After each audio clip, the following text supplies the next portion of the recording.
বিকাশ উন্নয়নৰ ফটাঢোলহে কোবাই আছে বিজেপি চৰকাৰে। ৰাজ্যৰ একমাত্ৰ মহানগৰ গুৱাহাটীত পুনৰবাৰ এজাক বৰষুণে উদঙালে শাসনাধিষ্ঠিত চৰকাৰখনৰ ফুপুলা স্বৰূপ।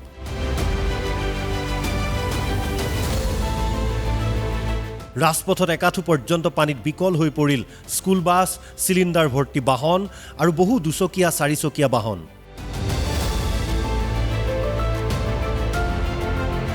পুত্ৰ বোৱাৰীৰ খবৰ ল'বলৈ ধেমাজিৰ পৰা গুৱাহাটীলৈ অহা মহিলাই কাণত ধৰি ক'লে, গাঁৱত আমি বহুত শান্তিত আছোঁ, গুৱাহাটীত থাকিবলৈ কেতিয়াও নাহোঁ।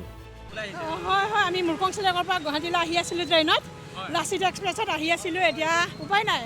গুৱাহাটীত থাকে নে ঘৰত থাকে? তাতে থাকোঁ, ইয়াৰ ল'ৰা বোৱাৰী থাকে, মোৰ ছোৱালী থাকে।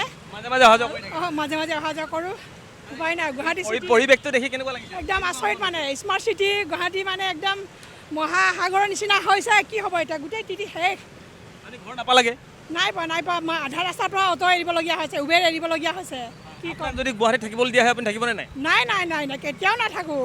সাধাৰণ অকণমান বৰষুণত যদি ইমান সাগৰৰ নিচিনাকৈ যদি পানী হয়, কেনেকৈ থাকিম কওকচোন আপোনালোকে? আমি গাঁৱত বহুত শান্তিত থাকোঁ পাই। উপায় নহয়। স্মাৰ্ট চিটি হেনো, হয় নহয়? এইটোকে কয় স্মাৰ্ট চিটি। ৰাজপথ এৰি বহু লোকে ফুটপাথৰ ওপৰেৰে চলাবলগীয়া হ'ল মটৰ চাইকেল, স্কুটাৰ।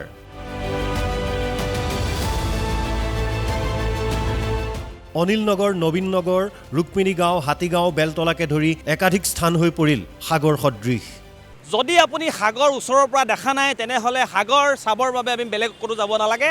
আপুনি গুৱাহাটীৰ মাজমজিয়াৰ ৰাস্তাসমূহলৈ আহিলে আপুনি দেখা পাব সাগৰ সদৃশ পৰিৱেশ।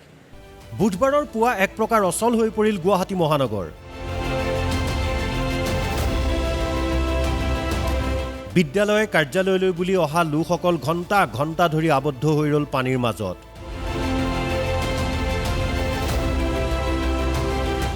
ৰাজপথত বিকল হৈ পৰা এখন স্কুল বাছৰ পৰা এনেদৰে উদ্ধাৰ কৰা হ'ল শিক্ষাৰ্থী আৰু শিক্ষক-শিক্ষয়িত্ৰীক।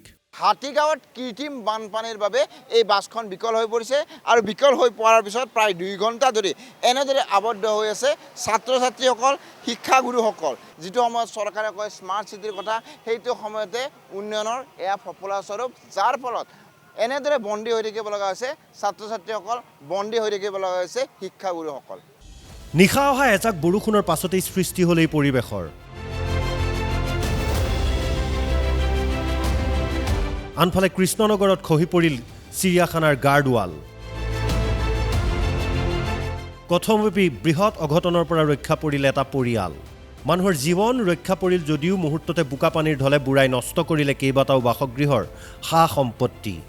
আজি ৰাতিপুৱা চাইছোঁ পানীটো অকণমান হৈছে, তাৰপিছত মই এই পাকঘৰৰ খিৰিকীটো মানে খুলিছোঁ, খোলাৰ পিছতো ৱালটো আমাৰ একদম মুখত আহি গ'ল, আহি লগে লগে পৰি গ'ল। পৰাৰ পিছত গোটেই ৱালৰ মোৰ দৰ্জা ভাঙি গ'ল, মোৰ গোটেই ভাইটা, গোটেই নষ্ট বস্তু, এটাও বস্তু আপুনি পৰ্যন্ত নাপাব। আৰু এটা ভাইটা ঘৰটো নাই, সিহঁতে গৈছে পানীৰ কাৰণে, যে পানী হৈছে আমি যাওঁ আৰু পিছত কম হ'লে আহি যাম। দৰ্জা খুলিছে, গোটেই বস্তু বহি গ'ল। এতিয়া সিহঁতৰ চাউল কালি আনিছে, চাউলো নষ্ট, খোৱা নষ্ট, সিহঁতৰ খাবলৈ একো নাই, কিতাপ কিকুটি চব বেয়া হৈ গ'ল। এইটো কোনে কৰিব?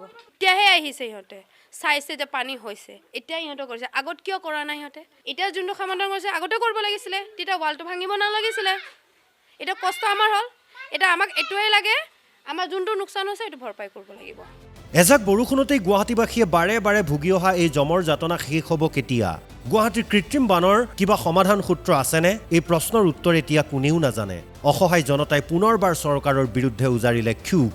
ড্ৰেইনবোৰ মাজে মাজে কিয় বন্ধ কৰি থৈছে, কি ছিষ্টেম কৰিছে এইটো তেওঁলোকেহে বুজিব, আৰু কোনো আমি সাধাৰণ মানুহে বুজি পোৱা নাই।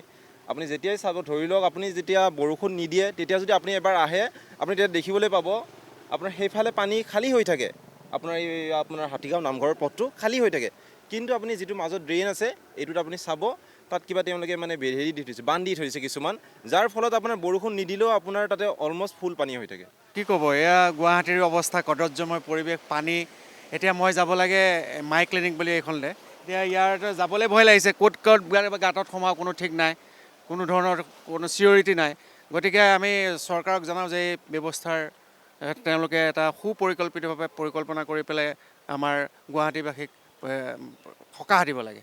গুৱাহাটীৰ পৰা মনোজ দুৱৰা আৰু জিতুমণি ডেকাৰ সহযোগত news desk report, Assam live 24।